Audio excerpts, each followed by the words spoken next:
राजधानी भोपाल में मंगलवार को मुख्यमंत्री डॉक्टर मोहन यादव की अध्यक्षता में मंत्रालय में आयोजित कैबिनेट बैठक में राज्य सरकार ने पेंशन नियमों में ऐतिहासिक संशोधन को मंजूरी दी है। इस फैसले के तहत अब तलाकशुदा बेटियां भी अपने माता पिता की परिवार पेंशन की पात्र होगी। सरकार के इस निर्णय को महिला सशक्तिकरण और सामाजिक सुरक्षा की दिशा में बड़ा और दूरगामी कदम माना जा रहा है। मध्य प्रदेश विधानसभा के आगामी बजट सत्र से पहले मंगलवार को मुख्यमंत्री डॉक्टर मोहन यादव की अध्यक्षता में कैबिनेट की एक अहम महत्वपूर्ण बैठक संपन्न हुई। बैठक में राज्य की नई आबकारी नीति, बड़ी सिंचाई परियोजनाओं और आदिवासी कल्याण से जुड़े कई अहम प्रस्तावों को मंजूरी दी गई है।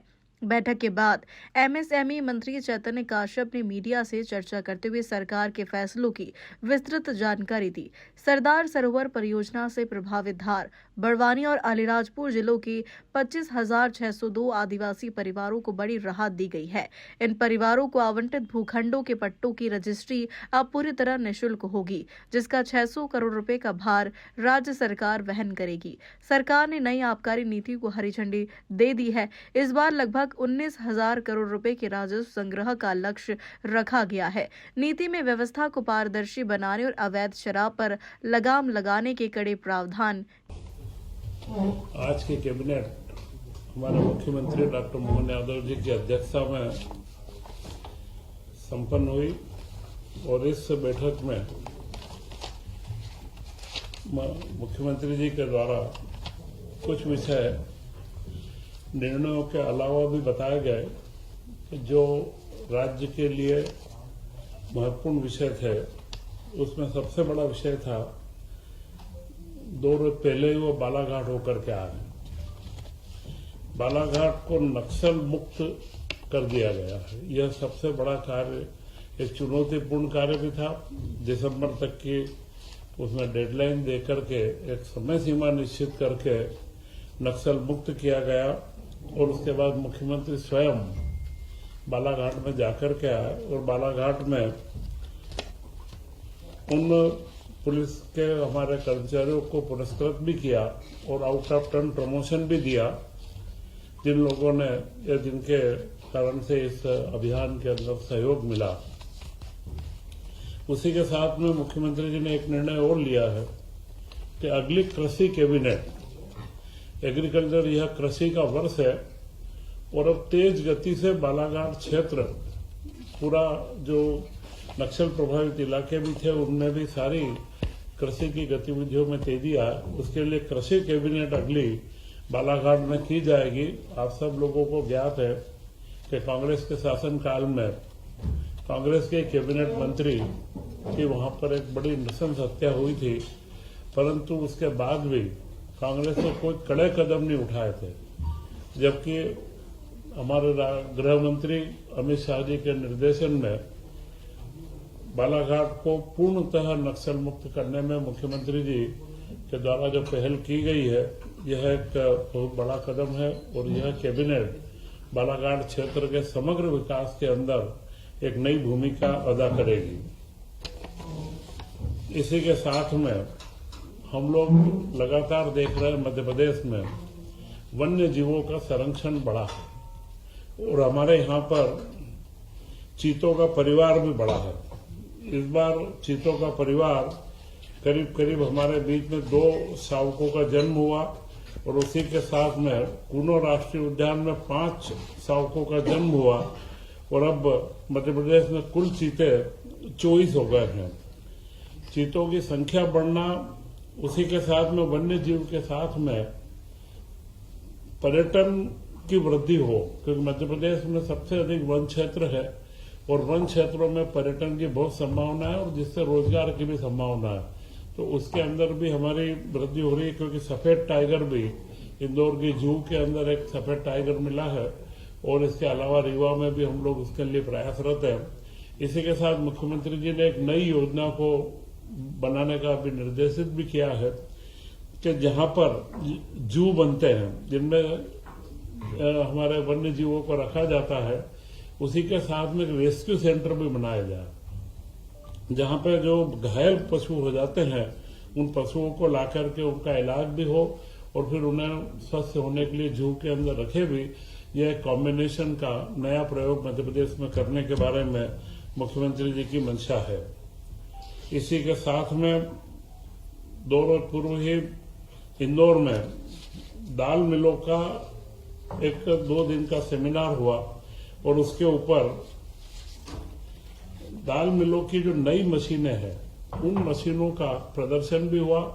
जो दुनिया के अंदर नई तकनीक के साथ में मशीनें आ रही है और दाल का तिलहन का मिशन मध्य प्रदेश में हम लागू कर रहे हैं और उसमें तुअर के ऊपर जो पूर्व में इंपोर्ट पे हम छूट दे चुके हैं, कुछ मिलों की उड़द और बाकी चीजों के ऊपर मांग आई है तो उस पर सरकार बहुत गंभीरता से विचार कर रही है कि मध्य प्रदेश का जो हमारा दलहन का कार्य है वो तेजी से आगे बढ़े। इस सबसे जब हम देखते हैं कि जो मध्य प्रदेश में माहौल बना है औद्योगिकरण का, उसी में वहां जितने भी मशीनों के अलग अलग व्यवसायी आए थे उन लोगों ने भी यह बात की तारीफ भी करी है कि मध्य प्रदेश में औद्योगिक नीति के कारण से एक अच्छा माहौल बना है और उनके मशीनों के अंदर पूछ परख भी बढ़ी है। तो मैं ऐसा मानता हूं कि यह मध्य प्रदेश के विकास के अंदर एक बड़ा कार्य है।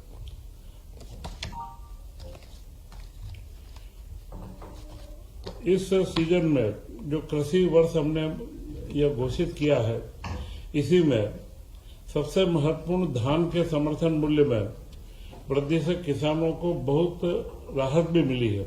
25-26 में 51.74 लाख मीट्रिक टन से अधिक धान का उपार्जन मध्य प्रदेश में हुआ है और समर्थन मूल्य 2369 रुपए निर्धारित था। पिछले सत्र के एमएसपी से यह 69 रुपए अधिक था और पिछले खरीफ सीजन में धान का समर्थन मूल्य 2300 रुपए ही था। तो यह जो 69 रुपए अधिक होने से और समर्थन मूल्य के ऊपर 43,52,905 मीट्रिक टन का उपार्जन किया गया और 8,59,000 किसानों के द्वारा धान का इसमें पंजीयन किया गया था। तो इस वर्ष इसके 1436 केंद्र स्थापित भी किए गए थे और इसी के क्रम में अब गेहूं का सीजन अब चालू होने वाला है तो गेहूं के लिए उपार्जन में 7 फरवरी से 7 मार्च की तिथि निश्चित की गई है और 26-27 के लिए 2585 रुपए जो केंद्र सरकार के द्वारा एमएसपी घोषित किया गया है वह पिछले वर्ष से 160 रुपए ज्यादा है। वह एमएसपी के ऊपर उपार्जन का भी निश्चित है। पंजीयन की निःशुल्क व्यवस्था है और किसान द्वारा समर्थन मूल्य पर विक्रय का भुगतान प्राथमिकता के आधार पर आधार लिंक बैंक खातों से किया जाएगा। पिछले में भावांतर योजना हो या जितनी भी योजनाएं रही पुराने अतिवृष्टि के भी जो मामले थे उन सब में राज्य सरकार ने 15 दिन से 1 महीने के समय सीमा में सारा भुगतान किया है। तो इस बार गेहूं में भी हमारी ये व्यवस्था रहेगी कि हम जल्द से जल्द किसानों का भुगतान उनके खातों में प्राप्त हो जाए। इसी के साथ में स्वास्थ्य का क्षेत्र जिसमें मध्य प्रदेश ने बड़ी छलांग लगाई है। इस वर्ष जो आंकड़े आए हैं नेशनल हेल्थ सर्वे के, उनमें जो मध्य प्रदेश में मात्र मृत्यु दर MMR 173 से घटकर 142 हुई है। यह एक बहुत बड़ा आंकड़ा है। 173 से 10,000 के ऊपर 173 मृत्यु होती है, वह 142 हुई है और IMR शिशु मृत्यु दर वह 41 से घटकर 37 हुई है। ये जो 2 सूचकांक है यह विकास के सूचकांक के सबसे महत्वपूर्ण पहलू रहते हैं। इनके माध्यम से ही प्रदेश की या देश की जो क्रेडिट रेटिंग या जो रेटिंग की जाती है इन्हीं के माध्यम से की जाती है। और उसी में टीबी उन्मूलन कार्यक्रम में मध्य प्रदेश 5 राज्यों के अंदर शीर्ष 5 राज्यों में भी आ चुका है और सिकल सेल में जिसके ऊपर लगातार हमारे राज्यपाल महोदय भी इस पर चिंतित रहते हैं और सिकल सेल के अंदर व्यापक स्क्रीनिंग और उपचार की सुविधाएं भी विकसित करी है। और आयुष्मान भारत योजना में 4.43 करोड़ कार्ड तैयार करके मध्य प्रदेश इस देश में प्रथम स्थिति के अंदर है और PM श्री एम्बुलेंस एयर सेवा का अब उपयोग बढ़ने लगा है। धीरे धीरे कई जिलों के अंदर से इस तरीके के जो दुर्घटना के या जो तत्कालिक गंभीर बीमारी वाले हमारे जो निम्न श्रेणी के या आयुष्मान कार्ड के जो हमारे धारक हैं उनको हम लोग योजनाएं दे रहे हैं। और जो राहवीर योजना उसका भी अच्छा प्रतिसाद मिल रहा है, जिसमें 25,000 रुपए की प्रोत्साहन राशि दी जाती है। ये तो सामान्य विषय जो मुख्यमंत्री जी ने पिछले समय में जो मध्य प्रदेश के अंदर कोई उपलब्धियां हमारे सामने आई है इनके बारे में दिए थे। और इसी के साथ में उन्होंने 19 मार्च को गुड़ी पड़वा है और उसी दिन से विक्रमोत्सव भी प्रारंभ हो रहा है। गुड़ी पड़वा का त्योहार बड़े अच्छे तरीके से मना है, क्योंकि संस्कृति के मामले में मुख्यमंत्री जी का हमेशा से एक आग्रह भी रहता है और उन्होंने हमारी संस्कृति और इसकी विरासत के से विकास की जो एक दिशा दी है, तो उसी में गुड़ी पड़वा के पर्व को भी हर जगह के ऊपर बड़े अच्छे उत्साह के साथ में मनाने का निर्णय लिया है। तथा जो कैबिनेट के निर्णय हुए हैं उनमें सबसे महत्वपूर्ण निर्णय है पेंशन योजना का। तो राज्य के कर्मचारियों के 2005 से जो नई पेंशन योजना लागू हुई थी, उस योजना के बाद में विभिन्न सर्कुलर व अलग अलग परिपत्रों के माध्यम से अभी पेंशन का निर्धारण होता था, तो हमारे कर्मचारियों को कई चीजों में स्पष्टता नहीं रहती थी। अभी इस बार पूरा का पूरा एक नियम 2026 बना दिया गया है, जिसमें न्यू पेंशन स्कीम पूरी लागू की गई है। और इसमें महत्वपूर्ण बिंदु है पारिवारिक पेंशन। जो केंद्र सरकार द्वारा पारिवारिक पेंशन का प्रावधान जरूर था, परंतु वह बहुत कम लोगों को मिल पाती है। हमने मध्य प्रदेश सरकार ने इसमें विशेष रूप से जो प्रावधान किया है वह प्रावधान है तलाकशुदा पुत्री। अभी तक पुत्रों को ही इसमें पेंशन प्राप्त होती थी, परंतु तलाकशुदा पुत्री का भी प्रावधान इसमें किया गया है, क्योंकि आप और हम सब जानते हैं कि जो लड़कियां माता पिता पर आश्रित रहती है और जब तलाक हो जाए तो उनका जीवन यापन बड़ा मुश्किल होता है। तो मध्य प्रदेश में जो उसको भी पेंशन की पात्रता रहेगी। बाकी सारे नियम जो उनके स्वैच्छिक सेवानिवृत्ति और जो केंद्र सरकार ने जो जो प्रावधान दिए थे, उन सारे प्रावधानों को उनमें नियमों में समाहित करके एक नियम 2026 का इसमें अनुमोदन किया गया है। इसी के साथ में ओल्ड पेंशन स्कीम का भी और नई पेंशन स्कीम, 2 स्कीमों का करा गया है। तथा आदिवासी क्षेत्रों में जो प्रधानमंत्री जी का महत्वपूर्ण कार्यक्रम है धरती आबा जनजाति ग्राम उत्कर्ष अभियान, धरती आबा कार्यक्रम के तहत जो हमारे सामने अविद्युतीकृत घरों की संख्या टोटल 63,000 चिन्हित की गई थी। और वहां पर जो शासकीय संस्थान थे वो 650 थे। कुल 63,000 ऐसे संस्थान चिन्हित किए गए घर के साथ में, और उनमें उनकी जो टोटल 366 करोड़ रुपए की लागत है वो स्वीकृत की गई है। और जो ऑफ ग्रिड है उसमें ऊर्जा विकास निगम परंपरा इसमें सोलर प्लस बैटरी का लगा करके ऑफ ग्रिड, जहां पर साधारण 2 लाख से ऊपर का खर्च आता है, उसमें ऑफ ग्रिड का करके और 97 करोड़ में 8,521 घरों के अंदर बिजली की व्यवस्था की जाएगी। इससे हम 100% लक्ष्य की ओर आगे बढ़ने में कामयाब होंगे।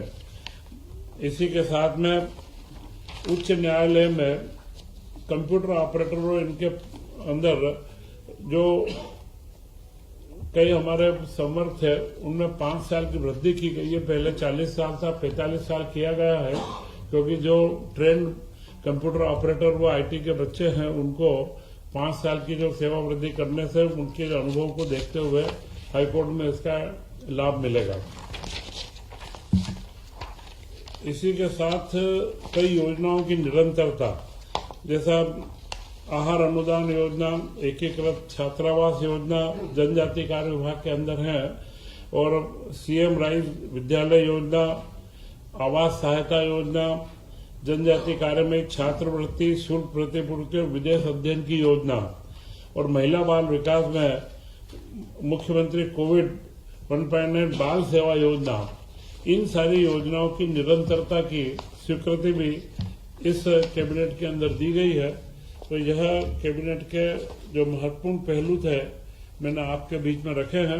अगली विधानसभा का सत्र है उसमें 18 तारीख को बजट पेश किया जाएगा और मुझे लगता है यह बजट अपने आप में एक बड़ा संतुलित और विकास उन्मुखी बजट होगा तथा मुख्यमंत्री मोहन यादव जी के नेतृत्व में मध्य प्रदेश ने जिस तरीके से हर क्षेत्र में जीडीपी के अंदर भी विकास हुआ है, औद्योगिकरण के अंदर विकास हुआ है और करीब करीब 8 लाख करोड़ से ज्यादा के प्रस्ताव हम जमीन पर उतार चुके हैं। तो यह जो सारी उपलब्धियां हैं, इन सारी उपलब्धियों के बारे में अब अगली बार आप लोगों के बीच में हम रहकर के चर्चा करेंगे। विधानसभा का सत्र भी अब 16 तारीख से प्रारंभ होने वाला है, तो मैं पुनः आपको गुड़ी पड़वा से हिंदू नववर्ष के प्रारंभ की जो अगले शुभकामनाएं देता हूं। जय हिंद, जय भारत। किए गए हैं।